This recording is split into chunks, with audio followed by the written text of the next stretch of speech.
এই সেই কাশবন। আমরা এসেছি এখন, আজকে আমি আছি কাশবনে। আর বকের শাড়ি কোথায় রে লুকিয়ে গেল কাশবনে, আর সেই কাশবনে আমি এসেছি। এখানে বকের শাড়ি বলতে বোঝানো হয়েছে কাশবনের সেই ফুলকে, মানে সাদা সাদা ফুলকে।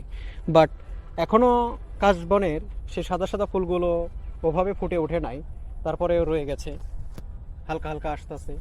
আর কিছুদিন পরে অবশ্যই বেশি পাওয়া যাবে। এটা একটা কবিতার ছন্দ। সো এই দেখেন কাশবন, একেধারে কাশবন ফুলে ফুলে সাদা। কাশবন, মানুষ এই কাশফুলের ভালোবাসা নেওয়ার জন্যে বর্ষার সিজনে ব্যাকুল হয়ে থাকবে। সবাই গাড়ি নিয়ে ছুটাছুটি করবে, বাইক, পিছনে সুন্দরী নারী। আহ, কি ভালোবাসা, কি অপরূপ দৃশ্য। ও, এখানে আমি একটা দৃশ্য দেখাবো।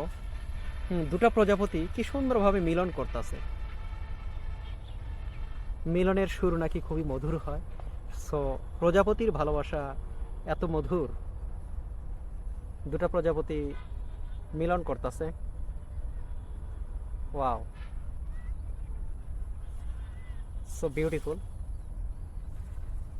আমি তাদেরকে ডিস্টার্ব করব না, অবশ্যই দূরে থেকে সুন্দরভাবে তোলার চেষ্টা করতেছি ক্যামেরাতে। কোন দিক দিয়ে ভালো আসে? ও, এদিক দিয়ে ভালো আসতেছে, অনেক সুন্দর।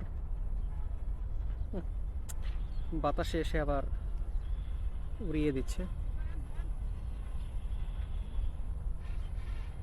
Nice feel. দুজন মিলনে আছে। সো এদের মিলনের 12টা আমি বাজাবো না। মিলনের সুর অনেক মধুর, তাই তারা মিলন করুক তাদের মতো করে। আমি এখানে ডিস্টার্ব করে কাবাবের হাড্ডি হতে নেই। সো